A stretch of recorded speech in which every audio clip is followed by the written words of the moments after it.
Welcome back to Easy English Space. Whether you're on your way to class, sitting in bed, or hiding in the library pretending to study, hi, we see you. I'm Julia. And I'm Henry. And today we're talking about something every student needs, but almost nobody teaches you: how to actually plan your day. Not in a boring, write everything in a planner kind of way, in a real, useful, it actually works kind of way. Yes.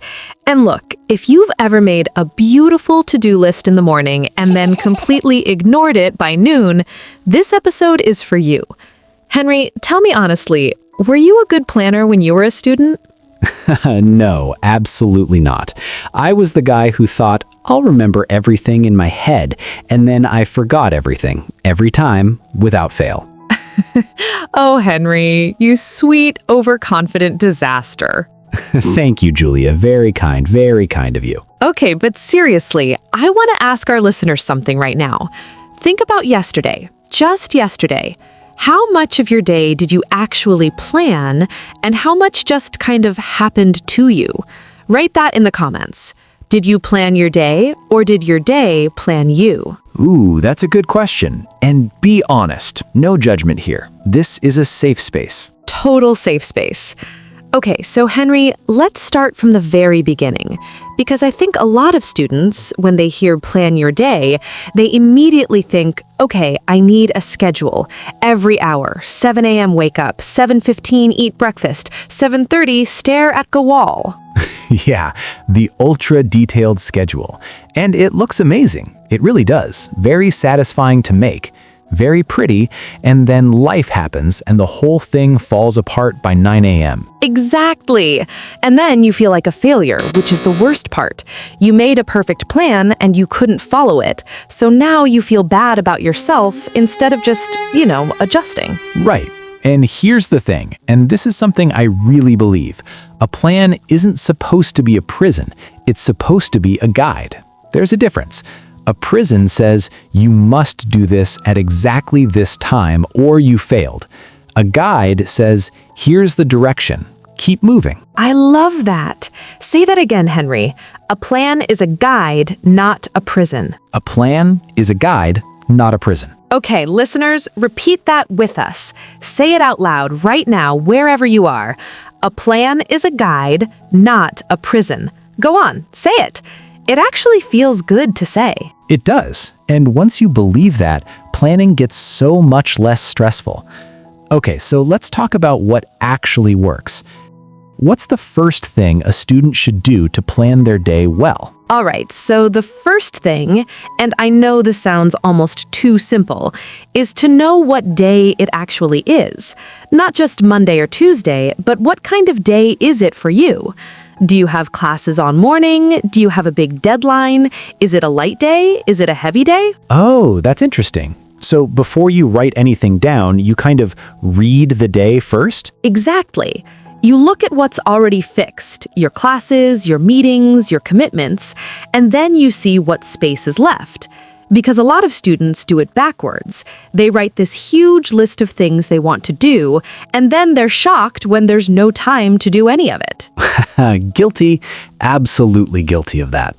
I once wrote, study 3 chapters, go to the gym, cook a healthy meal, call my mom, clean my room on a day I had 4 hours of back-to-back classes. 4 hours!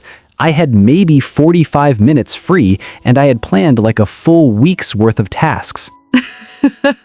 Haha, classic. I love it. Very ambitious. Very delusional, Henry. Let's call it what it was. Okay, a little of both. But see, that's the thing. Most students aren't lazy. They're actually really ambitious. They want to do everything. And the problem isn't wanting too much. The problem is not being realistic about time. Yes, and can we just say, time is not infinite.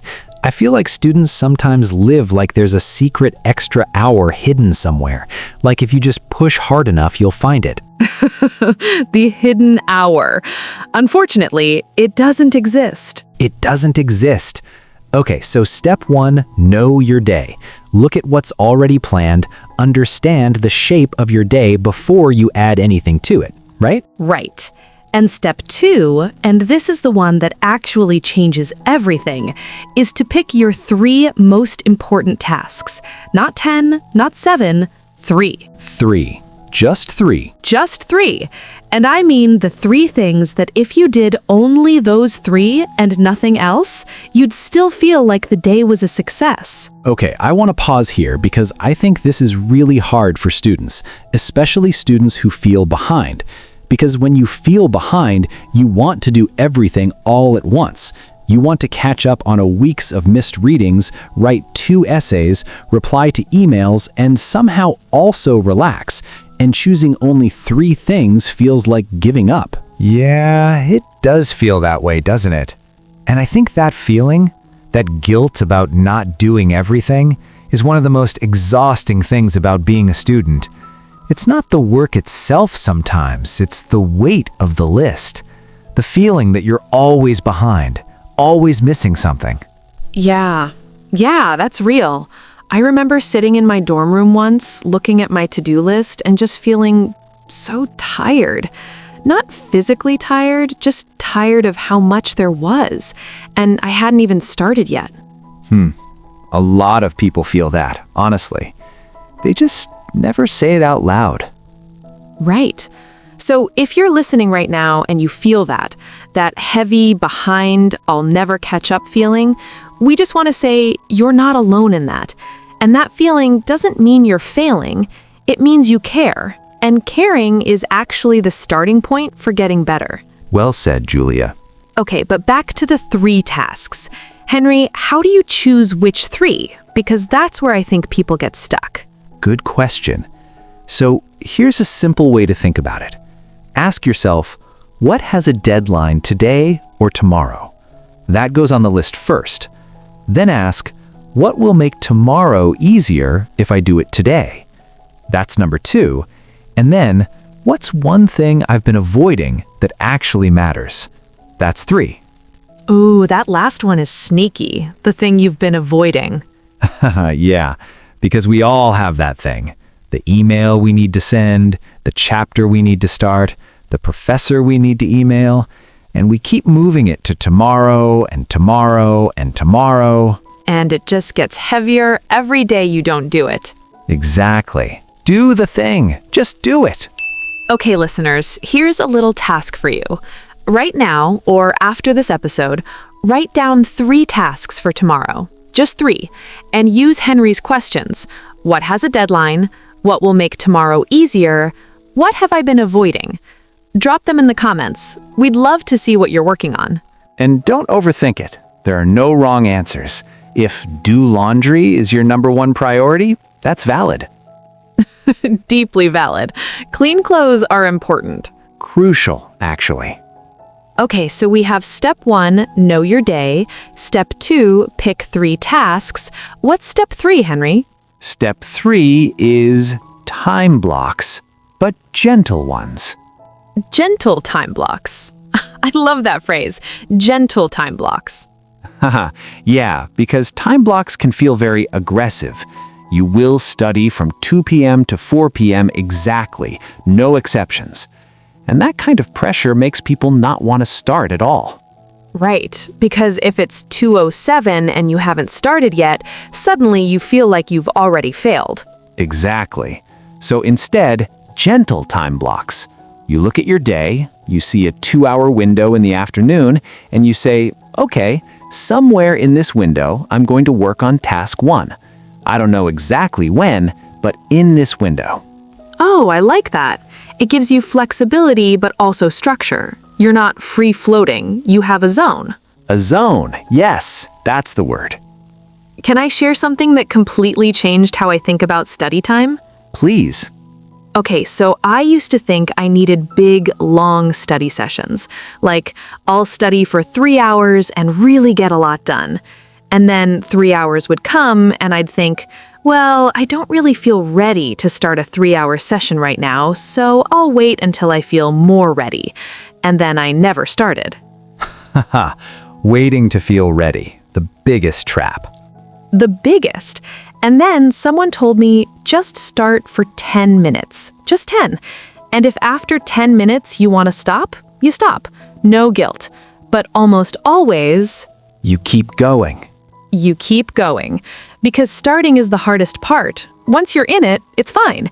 It's the beginning that's scary. That's so true. And there's actually a name for this. It's called the Zeigarnik effect. It's the idea that our brains are uncomfortable with unfinished things. So once you start a task, your brain kind of wants to finish it. It nags you to continue. Wait, really? So our brains are actually on our side? In a weird way, yes. You just have to trick them into starting. I love that. Trick your brain. Okay, listeners, quick English practice moment. Repeat this phrase after us. I'll just start for 10 minutes. I'll just start for 10 minutes. Say it like you mean it. I'll just start for 10 minutes. And then actually do it. That's the homework you can try today. All right, so we've talked about knowing your day, picking 3 tasks, and using gentle time blocks. But Julia, I want to talk about something that nobody mentions when they talk about planning. Ooh, what's that? Breaks. Oh, yes. Breaks. Students plan their work, they never plan their breaks, and then they wonder why they're exhausted by 3 p.m. This is so true. Your brain is not a machine. It needs rest. It actually works better with breaks. There's research on this. Working for about 25 minutes and then resting for 5 is incredibly effective. It keeps your focus sharp. And I know that sounds counterintuitive, like I have so much to do, I can't afford breaks. But the math actually works out. You get more done in 4 25-minute focused sessions than in 2 hours of tired, distracted half-studying. Yeah, because we've all done that thing where we sit at our desk for 2 hours and then realize we spent most of it on our phone and we're not sure what happened. Guilty. We're all guilty. It's fine. The point is, plan your breaks. Put them in your day on purpose. A 10-minute walk, a snack, some music, something that actually recharges you. And here's a fun question for the comments. What's your favorite way to take a break? Like, what actually makes you feel refreshed? A nap, a snack, a walk, watching something silly? There's no wrong answer. Write it in the comments. We're genuinely curious. We really are. Okay, I want to talk about something that I think is the hidden enemy of good planning. What is it? Notifications. Oh no, we're going there. We're going there because you can have the most beautiful plan in the world. 3 tasks, gentle time blocks, rest periods, and then your phone buzzes and you pick it up and 20 minutes later you're watching videos of dogs who don't know they're big. And the essay is still unwritten. The big dogs who think they're lap dogs. Very important content. Very important, but maybe not during study time. Fair point. So, one practical thing, when you sit down to work, just put your phone face down or in another room, just for those 25 minutes. You can check it on your break. The world will not end. And if you're thinking, but what if someone needs me urgently? In my experience, most notifications are not urgent at all. They feel urgent, they're not. The feeling of urgency and actual urgency are very different things. Very, very different. Okay, here's a little phrase I want everyone to repeat after us.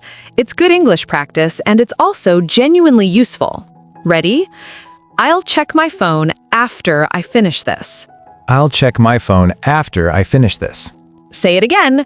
I'll check my phone after I finish this. And then say it to yourself every time you feel the urge to pick it up. It works. It's like a tiny promise to yourself. Exactly. A tiny promise. All right, we're getting close to the end, and I want to talk about something a little bit bigger, because all of this, the tasks, the time blocks, the breaks, it's all practical. But there's something underneath planning that I think matters even more. What's that? Knowing why you're doing it. Like, what's the point? Why are you a student? What are you working toward? Because on the hard days, and there are always hard days, the plan alone won't keep you going, but the reason might. Ooh, Henry, that went deep. Sorry, I go philosophical sometimes. No, don't apologize. That's real. Because I think a lot of students are going through the motions.